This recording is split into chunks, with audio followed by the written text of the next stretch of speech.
Good evening, everyone. Relentless Patriot Frank here. Want to see how everyone is doing this fine Tuesday evening. And as usual, have more information and relentless rants to do with all of you. Hope everyone is doing well. Waiting for some people to come in. And then we'll get started. I have a lot of additional information as usual, history and stories, about history and learning about what has happened to this country and what's been going on in the world and how we can learn from it together and move forward. In order to move forward in America, we have a choice, right? We all know what that choice is by this point. And it's all you have to do is look no further than to your faith or to your freedom or to who you are as a person. That way you can kind of fight the good fight together. Again, so if you're just tuning in, this is Relentless Patriot Frank from the Relentless Patriot Nation. I want to see how everyone's doing this evening. We're talking about history and what has happened to this great country. And all you guys have to do is look no further than what's been going on with our youth and what's being taught to them. If you guys have had a chance to check out my other live videos, I have gone over, over several different types of articles in which how the youth has been infected with this terrible, terrible type of mentality and what's happened to them and why it's happened to them and who is behind it and who is controlling it. Right? So I first want to start by, again, thanking everyone for being here. And as usual, on the Facebook Live channel, we have a option for someone to come on to speak if they would like. Forever hold your peace, of course, but you're always welcome to come on and speak your mind. Okay? Especially when it comes to all sorts of affairs in terms of being in America, right? And being an American. So let's dive right into a story that I wanted to read. I came across this article, and this is from a Nigerian news reporter.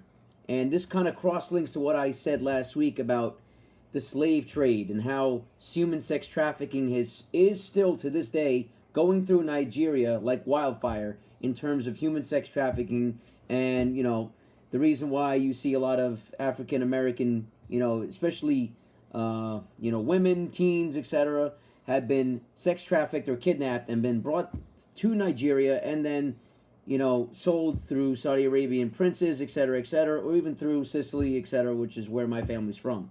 It's horrible. And I think you guys all know why it's horrible, because people are getting kidnapped, right?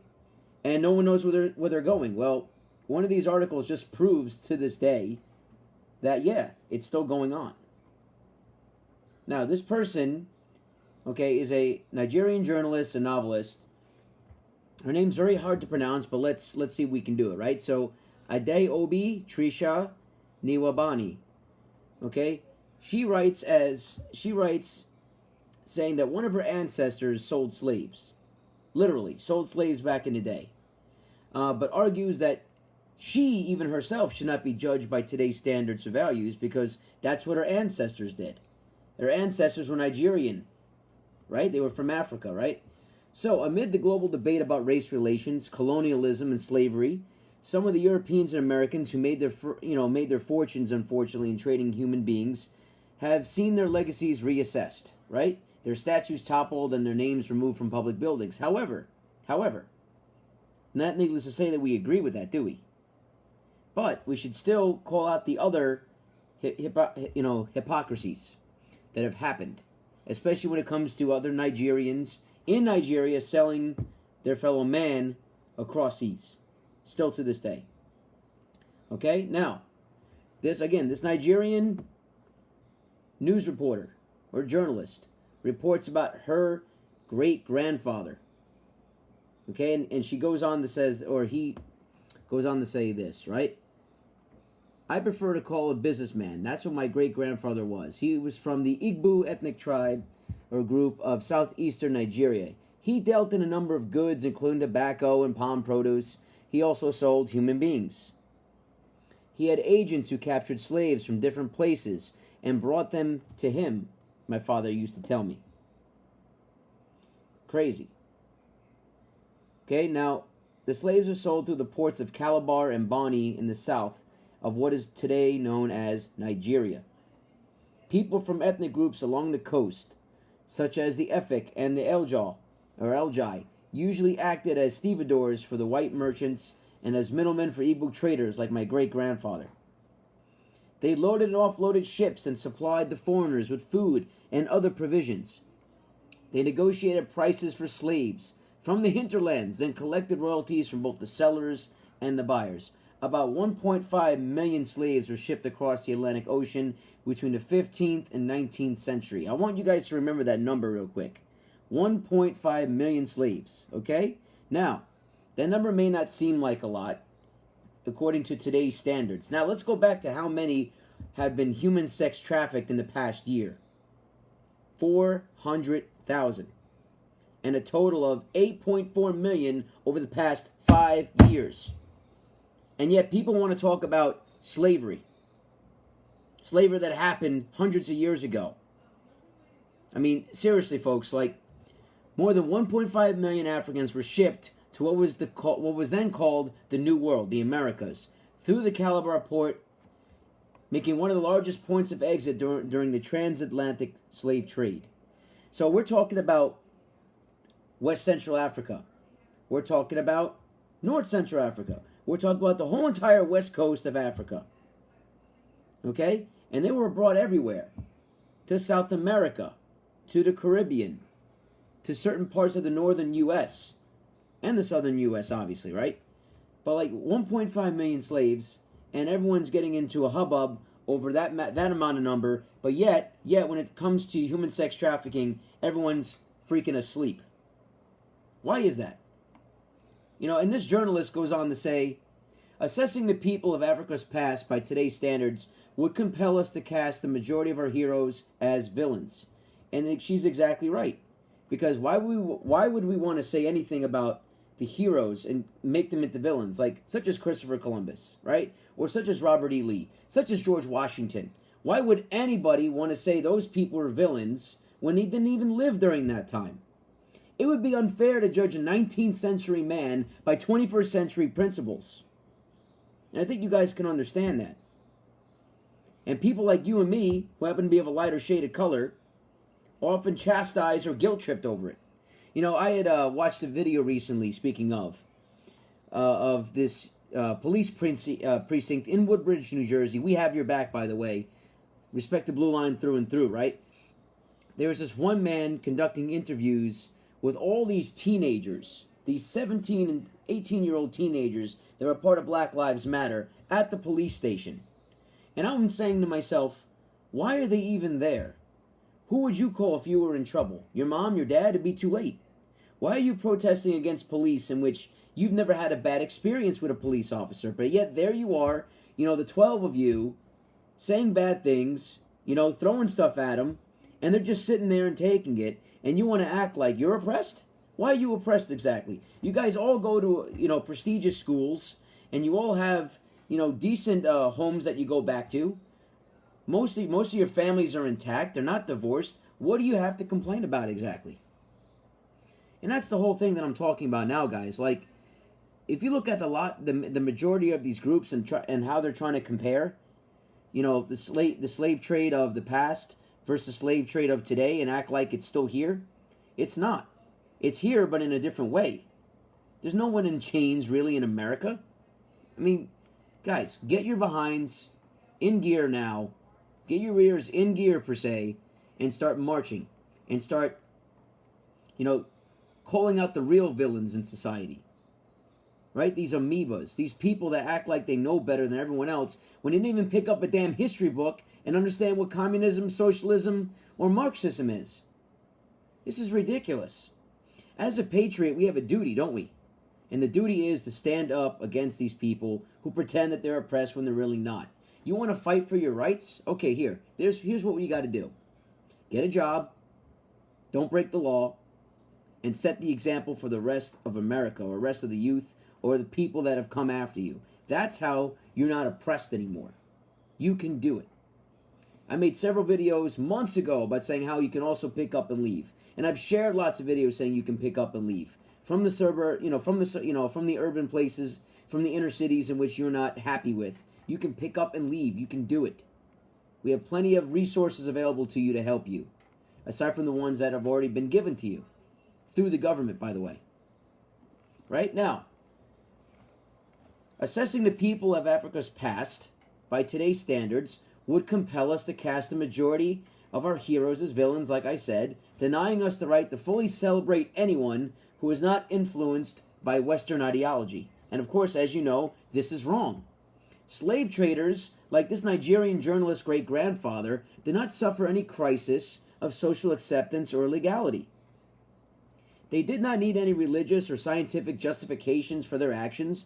They were simply living the life in which they were raised. That's all they knew. So you can't compare what had happened to the past to what's going on now and say that people like me owe you something. You know, if you talk to the majority of immigrants that have come from all over the country, right, have come from India, have come from, you know, different parts of the Middle East, China, all parts of Asia, lots of Europeans that love coming here. If America was so racist, why does everyone still want to come here and reap the benefits of being an American? You guys really have to ask yourselves that question. So, you know what the problem is, guys? The problem is there's too much entitlement going on.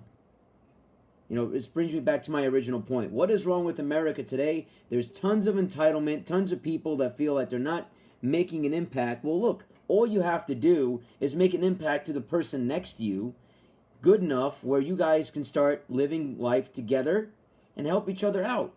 That's all you need to do is set the example. Like the most popular story I've ever heard of or success stories I've ever heard of is people working hard, getting an education, not making an excuse, and doing what they need to do, regardless of race. I know successful people from every origin. And they're not sitting here and acting like this is 19th century or 17th century slavery.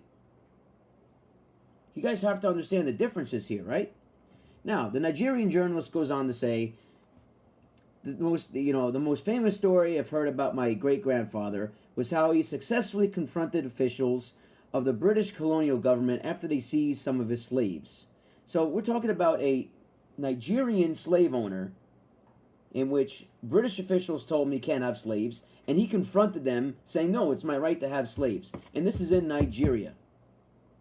The slaves are being transported by middlemen, along with a consignment of tobacco and palm produce. My great-grandfather apparently did not consider it fair that his slaves had been seized. I mean, there you go. It's ridiculous. Buying and selling of human beings among the Igbo tribe had been going on long before the Europeans arrived. Here's your proof in the pudding right here. People became slaves as punishment for crime, payment for debts, or prisoners of war from other, local nations or neighboring tribes. The successful sale of adults were considered an exploit for which a man was hailed by praise singers akin to exploits in wrestling, war, or in hunting animals like the lion. Igbo slaves served as domestic servants and laborers. They were sometimes also sacrificed in religious ceremonies. Jesus. So you mean Africans from Nigeria were doing religious ceremonies and doing human sacrifices and burying alive other Nigerians along with their masters to attend with them in the next world? So, can you guys recall a time where a slave was buried alive? No. And this didn't happen very long ago. I'd say at least 100 years ago. In Nigeria. Why isn't anyone talking about that? Slavery was so ingrained in the culture that a number of popular Igbo proverbs make reference to it. Anyone who has no slave is his own slave. This is in Nigeria, folks. A slave who looks on while a fellow slave is tied up and thrown into the grave with his master should realize that the same thing could be done to him or her someday. It is when the son is being given advice that the slave learns. The arrival of European merchants offering guns, mirrors, gin, or other exotic goods in exchange for humans massively increased demand, leading people to kidnap others and sell them.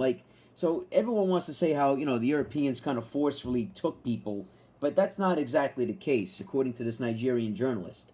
And I want you guys to remember this, okay? Because this is just one story out of 1,000, where, Africans from different tribes would sell each other out for goods. And of course, it doesn't make what the white people, or the Europeans did correct. Like, why would you need human labor? Oh, I get it. So you can build more ships, so you can build your society. I mean, you need people in order to build, but back then things were different. You couldn't exactly pay everyone. And I understand. No one should be owning slaves at all, especially back then or in this day and age. But we cannot compare the two times. Again, they are two different times, guys. And here's some, I guess, how slaves were treated in Africa. Here's some little tidbits here. European buyers tended to remain at the coast. They didn't travel into Africa, okay? African sellers brought slaves from the interior on foot. Journeys could be as long as 300 miles. Two captives were typically chained together at the ankle. Columns of captives were tied together by ropes around their necks. 10 to 15% of captives died along the way. And this is from this source is from the Encyclopedia Britannica, from back in the 90s. But, like, it goes to show you that people did the research a long time ago about slavery. I just want to, again, welcome everyone to the Relentless Patriot Nation. We're talking about slavery and how, the importance of, again, looking at history to see where we are today and to see why what people are standing for now is not the same thing as what happened back then. How you doing, sir? Good to see you. Guys, this is very, very important. You got to do your history. You got to look up things in which the left does not tell people to do, does not tell the youth to do. That's why you're seeing what you're seeing. I mean, this is my 5th video probably about how we all need to wake up to what's been going on, right? And how we need to do the research so we can properly educate the youth as to what exactly happened in the past, not about what they're being taught by their hippie liberal professors. And that's another thing. We need to start rising up against that action, right? They have their own action, they have their own resistance, then we need to have our own finally, once and for all. Get rid of them, throw them out, make sure that they can never hold a teaching position ever again. They want to cancel patriotism, I'd say we cancel liberalism. And I think all of you might be on board with that at this point. Okay, now, the article goes on to talk about resisting abolition. So we're talking about the Nigerian tribes, if you're just tuning in, and how the Nigerian tribes used to sell out their own people and were proud. Because if you had slaves as a Nigerian, you were considered one of status. Now, the trade in African people continued until 1888, when Brazil became the last country in the Western Hemisphere to abolish it. Brazil became, I'll say that again, when Brazil became the last country in the Western Hemisphere to abolish it. People want to act like America was the last one, but I'm sorry, we were actually the first one, and the only one, in comparison to the rest of the world, which still sells slaves, which still captures, teenagers and women and children, and sells them all across the world. And the only people that are able to hold any of that in secret is, as you guys know, our politicians, the Democrat leaders, the disgusting, vile Hollywood, corrupt elites. These people need to be brought out in the open once and for all, and labeled, chastised, and burned, if you ask me. I am tired of watching them get away with whatever they're doing, and everyone just sitting back, just waiting for the show, when we can just go ahead and do it already. We already know what they've been up to already, right? So, again, Brazil became the last country in the Western Hemisphere to abolish slavery. And people want to act like America's bad.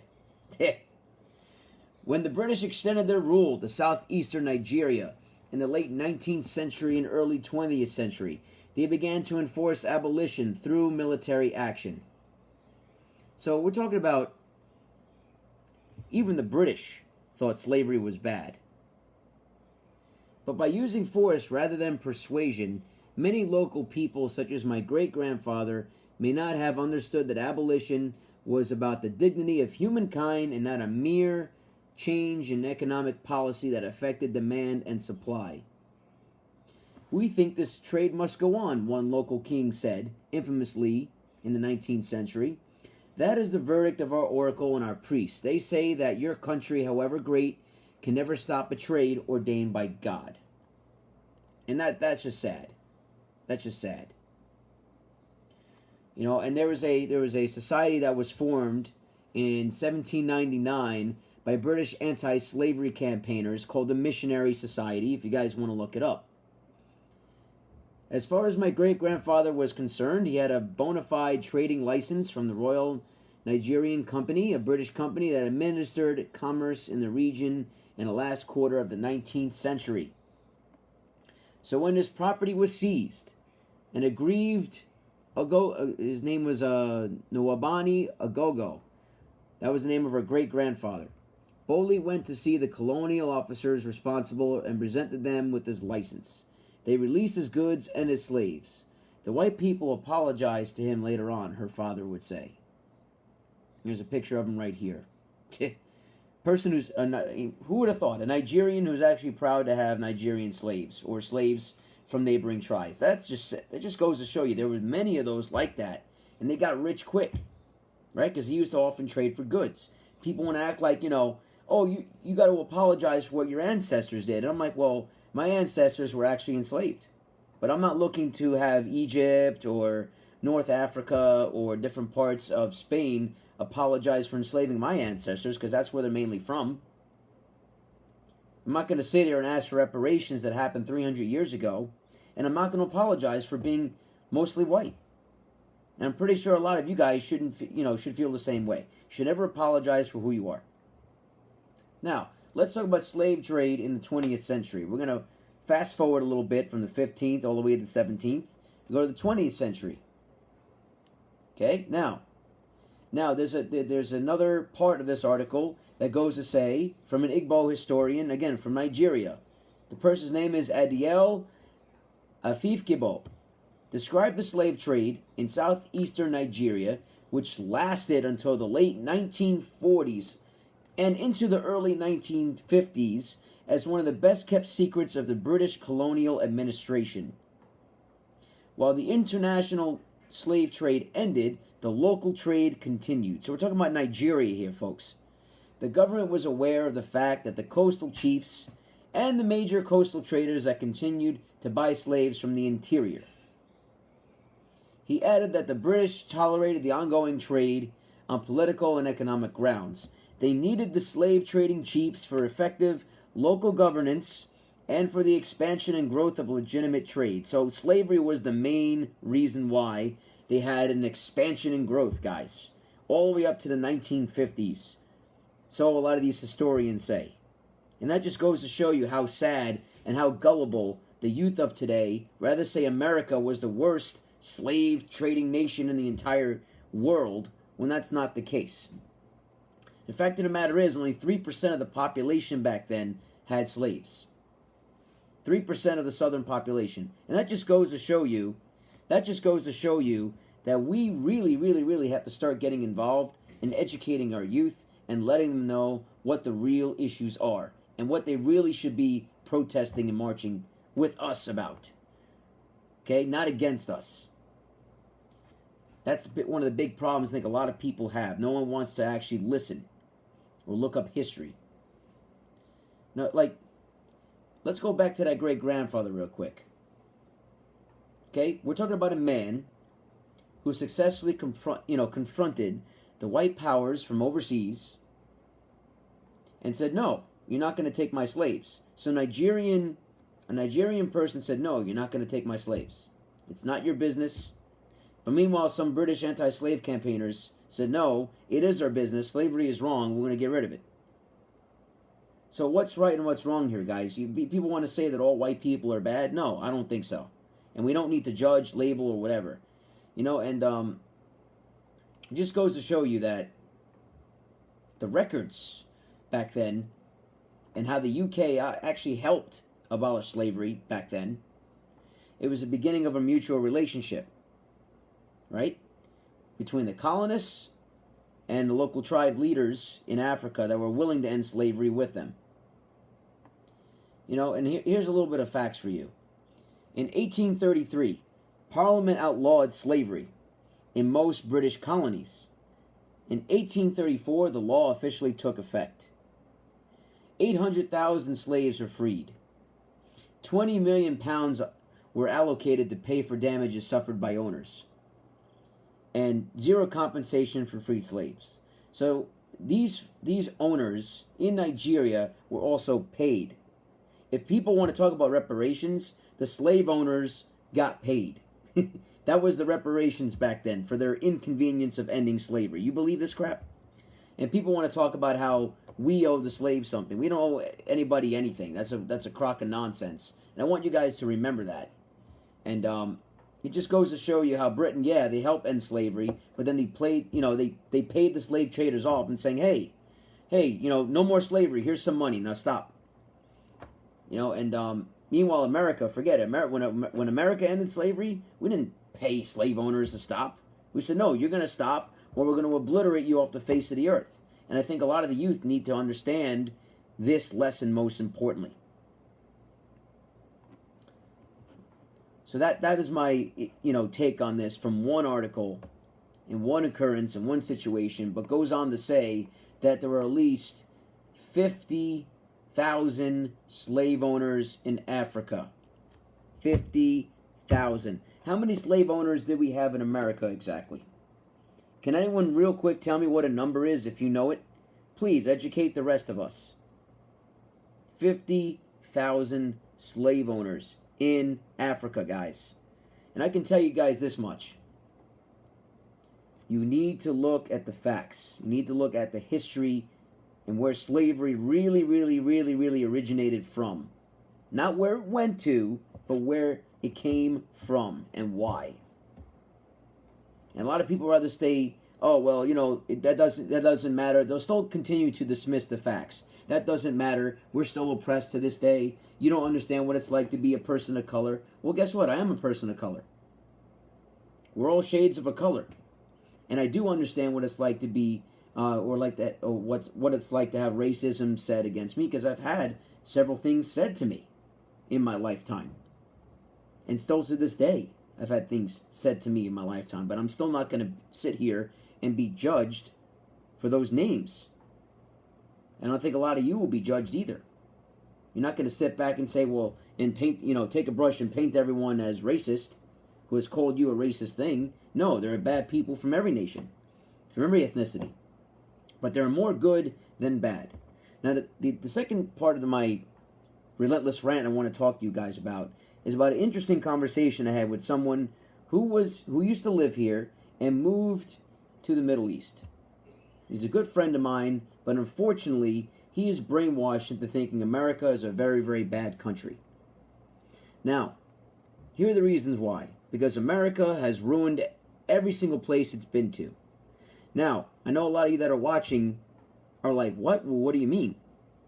And everywhere America has been, there's always been some type of a conflict. But that's okay. Because we have a choice to fight against tyranny and communism.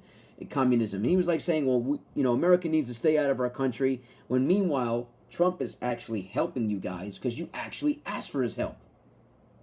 What part of help do you not understand? And meanwhile, you're going to tell us to stay out? You know how many Middle Eastern countries have asked us for assistance in terms of toppling their own tyrannical regimes? And people want to act like America was responsible for formulating all these terrorist groups, when then that's not the case?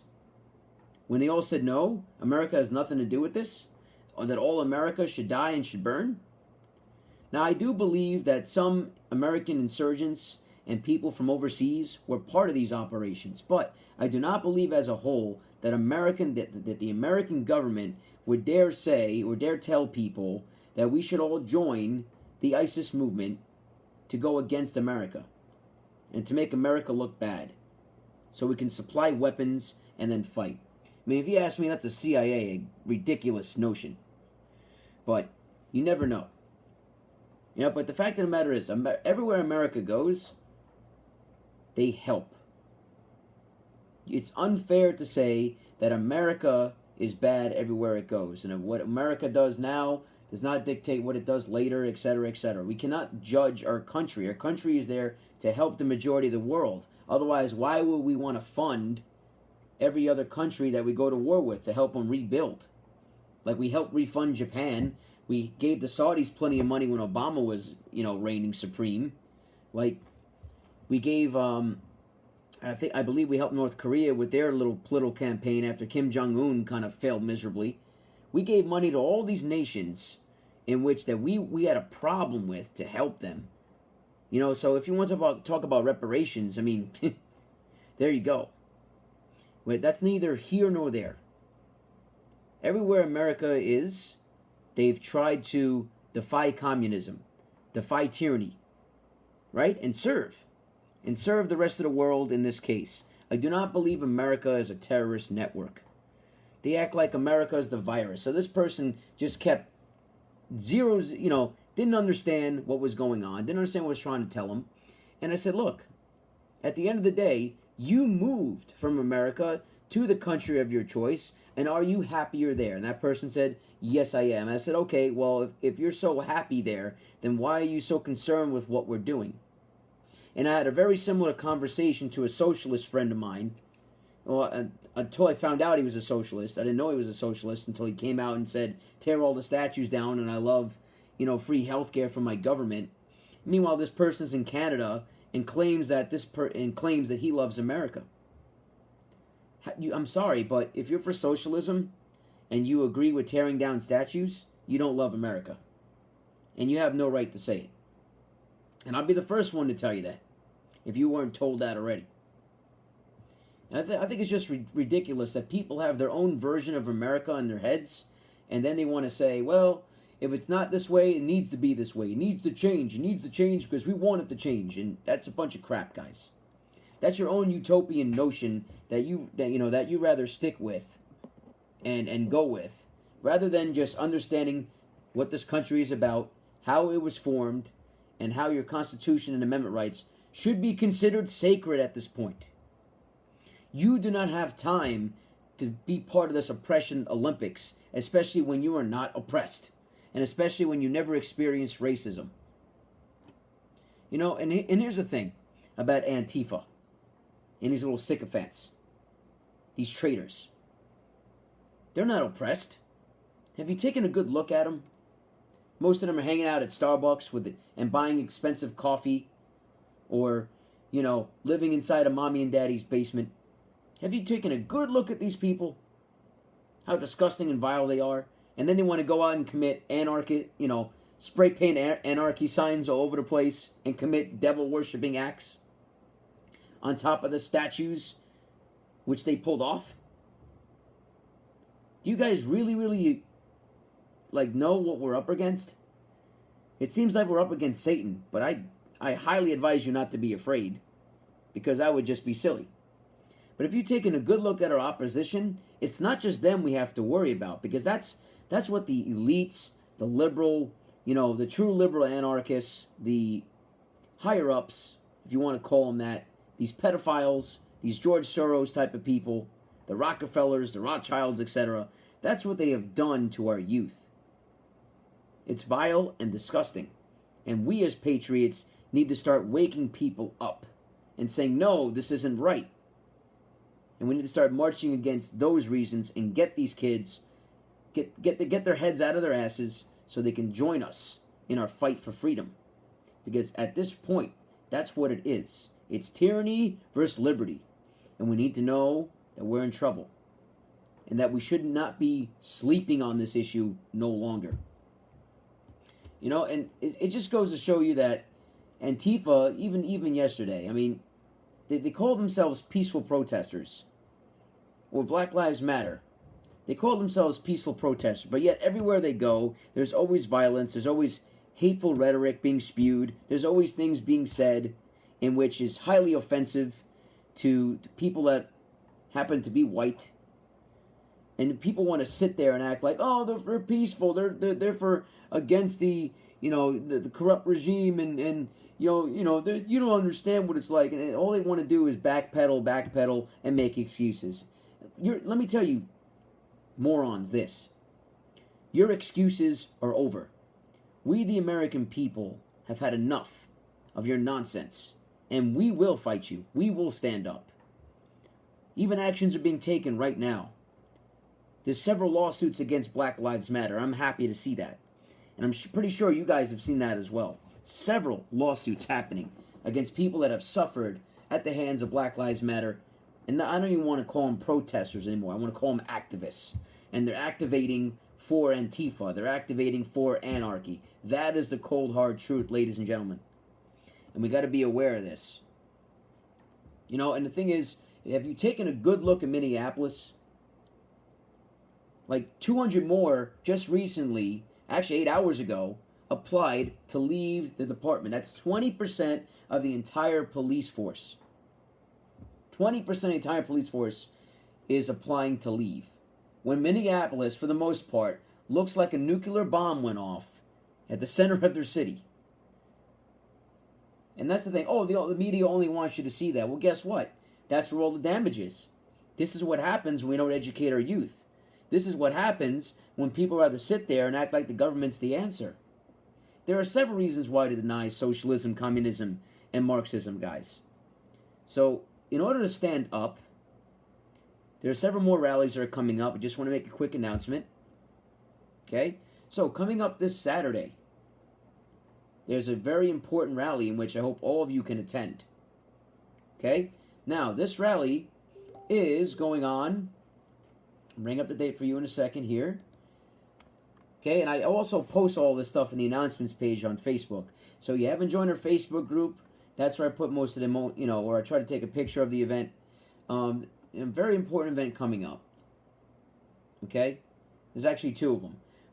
On July 20... Here we go. July 25th, this Saturday, there's a Back to Blue demonstration, a 2-hour march in Nassau County, New York, at Eisenhower Park. Okay? It goes from 2 to 4 p.m. I hope you guys are there. The next one, because I'm definitely going to that one. That's going to be big. It seems like there's going to be at least 3,000 people that are going. Okay? The next one, I hope you guys, and this is an important one for those of you that live in New Jersey or not, still come and support and help us. Because we are rallying against Governor Murphy. And I've been part of the Open New Jersey group for quite some time now. And I'm very excited to be a part of that group because we're getting stuff done. We are marching against tyranny. And that's important. Okay, this is a rally to vote Murphy's executive powers away while Congress and the Senate is in session. And while they're live in front of everyone, we're going to be there. At least 1,000 people are going to show up. So I really hope to see you guys there. July 30th, okay, from 10 a.m. to 3 p.m. There's a Columbus statue, celebration going on also in between. And that's going on July 29th, which is a Wednesday at 6 p.m. at Dowling Gardens in Woodland Park, a.k.a. West Patterson. So just make sure you're on your, best behavior there and just stay aware and be wary of what's going on because a huge BLM influence is around there. Okay? And I know, and and I know that they'll do whatever it takes to tear down any statue or take down any patriot, all in the name of oppression. Okay, so let's get going and talking about other things that have been on your mind. Again, if you are willing to come on and talk about your experiences, please feel free to do so. We on the Relentless Patriot Nation have one goal and one goal in mind. To get everyone involved with patriotism, to educate our youth, it is very important at this time to spread the message in which patriots need to rise.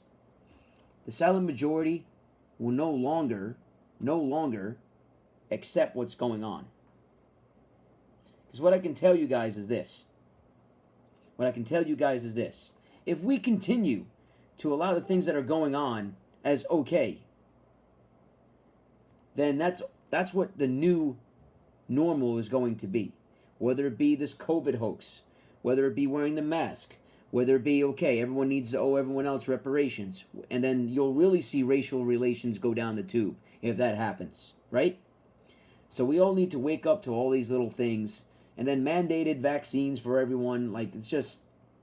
It's grossly, you guys know what I'm about to say.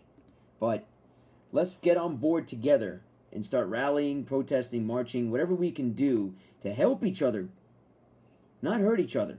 In order to reach the youth, my friends, we have to reach them in such a way where unfortunately we have to deal with empathizing with them a little bit, but at the same time, At the same time, we must be firm, we must be vigilant, and we must be relentless, and show them why it's important to be a patriot. Not conform to all the bad things that this country has done. Every country has done bad things.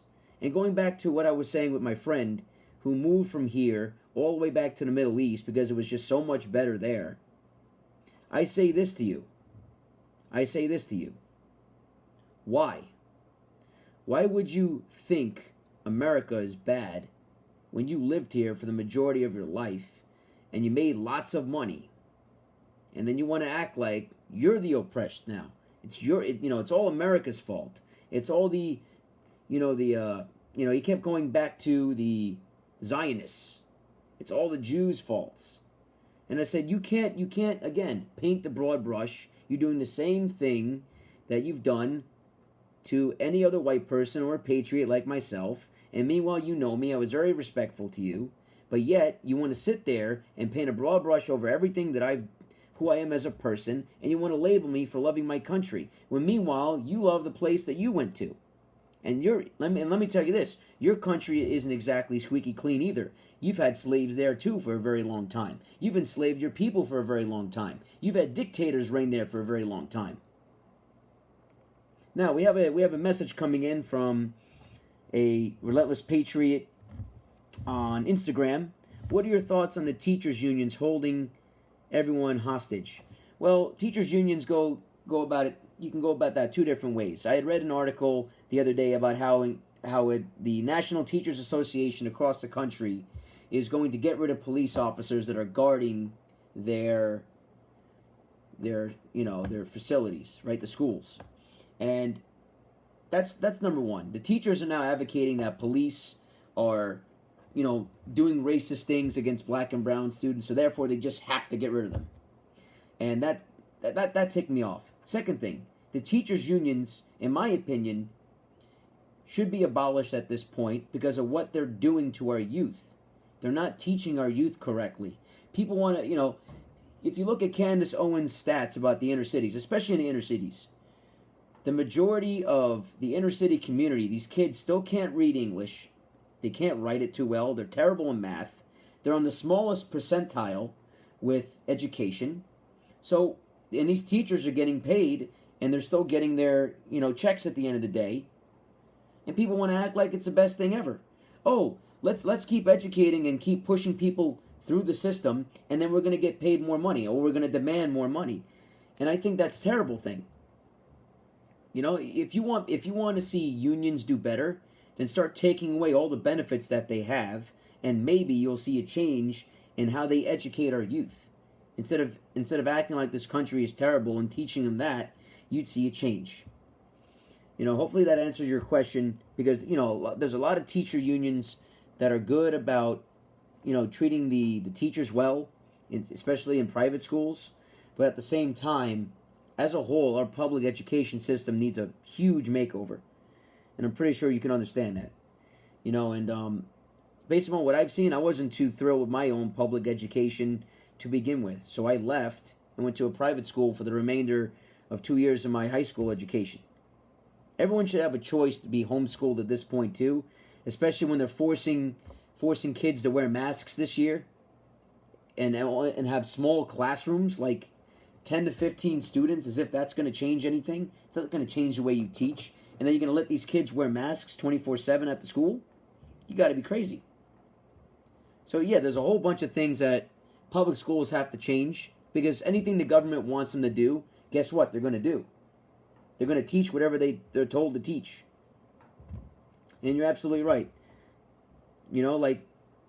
I'm sure a lot of you guys agree with that. There's a big problem in our country, especially with the liberal indoctrination, because liberal school teachers are the majority in this, in this nation. We need to start with them first. We got to get rid of them first. We got to fight back with them first, because they're the ones that are getting away with all this nonsense. And I'm pretty sure you guys all know that. They're teaching all this anti-American rhetoric. They are. And it's time for us to stand, guys, as one. Right? And say no to all these, mandated raises that they get for, spewing anti-American rhetoric 24/7. It's time to say no to wearing masks and have our children, conform to that or stay home. And if they do stay home, I would recommend homeschooling them. Screw it. Go for it. So yeah, going back to what I was saying before, I think based upon what has happened over the past couple of weeks, it looks like there hasn't been any progress made towards absolutely annihilating BLM, except for trying to sue them. No one has fought back. Everyone knows where their headquarters is, so I don't understand, why don't we just fight back already? Why don't we just fight back? We have to fight back. And the problem with fighting back is, who is going to do it, who's brave enough, and who's actually going to stand? Who is going to stand against this tyrannical movement? Who's going to stand against Antifa? We're going to let the police do it, sure. But sooner or later, guys, ladies and gentlemen, Antifa is going to reorganize, like they always do. They're going to start recruiting more and more of these losers, these degenerates, and then do this all over again. And the next time you're going to see it is going to be catastrophic. Call me a prophet or not. It's going to be ridiculous about the amount of damage that they're going to do if they're continued to allow to do it. Like I just read another article about how Pelosi is now calling the coronavirus the Trump virus. And of course she's doing it on CNN, and that's pathetic, as you guys know. There's no excuse at this point. And like everyone's, just sitting there and saying, oh, we're going to believe Pelosi because she cares about us. It's, you idiots, Pelosi is one of the few people that called Trump a racist for wanting to close down the borders early so the virus wouldn't come from China anymore. And you kept your San Francisco district, per se, open for a longer period of time before Trump can close you down. Who's the real racist? Who's the real idiot? Who's the real anti-American? And absolutely, on our Instagram show right here, our nation here, Relentless Patriot Nation, it's so sad, but I don't know what it's going to take for our people to be able to stand up. Look at Tucker Carlson. Yeah, Tucker Carlson's the man. This is twice his home address has been or will be publicized. And that just goes to show you how pathetic it is. And again, on this show, guys, you are welcome to come on and speak your piece, whether it be on Instagram or on Facebook. If you got something to say, if you got additional information at this time that you'd like everyone else to know on this nation, on this important group that we have. And I love this group to death. And also, you're welcome to go live and say your piece, right? That's what we have it here for. And here's something else that I don't understand about how everyone's saying how Florida has just the same amount of almost the same amount of confirmed COVID cases as New York. Don't you guys understand that they're using any means necessary to have a count to begin with the antibody tests, with the people that actually had it and now they don't have it, with the people that never had it but yet the test gave them it, a false positive, and they use that as part of it? Don't you guys understand that we need to factor in all these little things before we say that someone actually has it or not? Like, Florida and Texas may have it right now, but yet they have a 1/10 of the death rate. And as you guys know, Florida is the senior citizens' haven. There's more senior citizens living in Florida than from anyone from any other different age group or range. But yet they have a 1/10 of the death rate. Now we already know that Cuomo and Murphy already, magically decided to transport, senior citizens that had COVID-19 into healthy, nursing homes, etc., and get those people sick and they all died. And yet they're not being held accountable for that just yet, which reminds me we should do a rally or a march against them in that respect. But I'm going to, end it here for tonight. It's already been past an hour. I don't want to go too long. And for anyone, again, that wants to come on next time, we're going to try to do Tuesday, Thursday, and Saturday from 8 p.m. to 9 p.m. Eastern Standard Time. I wish you all well at this, at this point, and let's keep the fight. Go to those rallies and marches with me. Stand up, especially if you're a police officer, especially if you're a person that's been falsely accused of racism. if you've been called white privileged or just privileged in general, if you've been called some type of a tyrant for being an American or for loving America, this is the time to march against these sycophants. So I wish everyone well, and until next time, stay relentlessly patriotic. Take care.